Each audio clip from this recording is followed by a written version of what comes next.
because I realized that what the carer does might be very different depending on the level of disability. Yes. Between the 1,000 and 3,000, and the economics are different, right? So maybe you can give me maybe two examples so I can get a better sense, and also if you can walk me through the process, like how this person comes into the system, right? Because I assume that when they turn 18, I guess they need to be like registered somewhere, and just to understand like the so say life somebody, path, for example, who's got who's quite high up on the autism spectrum, who's got Down syndrome, who without having support would forget to feed themselves, would and need support. They need stimulation. They need escorting when they go out shopping and things like that. Because the whole point of them being in supported living is to normalize, I don't like to use the word, but normalize and make them as independent as possible.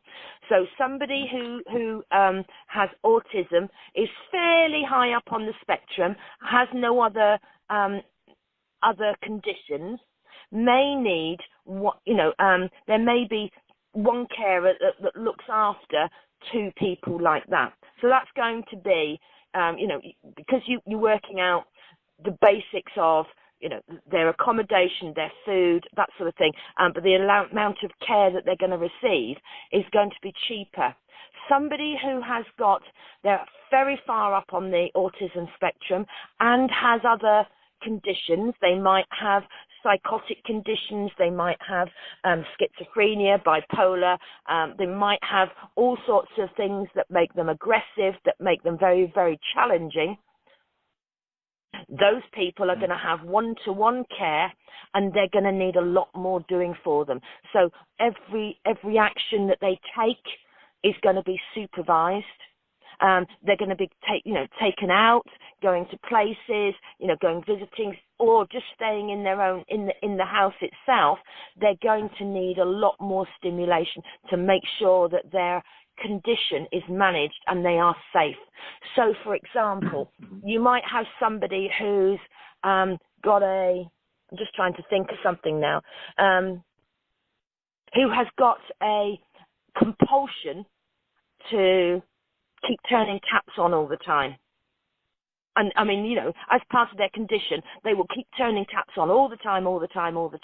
So there's a big risk of flooding and things like that. So they're constantly being watched and monitored to distract, to stop them doing that. Other people who have got conditions where they're compulsively scratching themselves and things like that. So you've got all sorts of conditions that could harm them as an individual or harm the household as a whole, and so they're constantly being supervised. But on top of that, they also need stimulation. They need taking out. They doing things so that they're not just sitting in a house on their all the time. So those sorts of people, there's a high intense labour cost because they're constantly one-to-one supervision all the time. And therefore, when we're calculating the cost of that care, you've got to take into consideration the number of staff that are going to be needed and other costs that might be needed, for example, the cost of transport and things like that going out. So somebody who's on the lower spectrum, on the autism spectrum, is going to be cheaper than somebody on the higher spectrum who's got other comorbidities as well. So you're going to get all sorts of combinations of conditions. Right. But then how does it work? So the carer comes and lives there with them, or there are like the carers sort of like switch, like in shifts? They do shifts. They do shifts. You'll have, so for one person, you might have somebody, say somebody who's on one-to-one care will have somebody that is there, say from 9 o'clock till 4 o'clock in the daytime.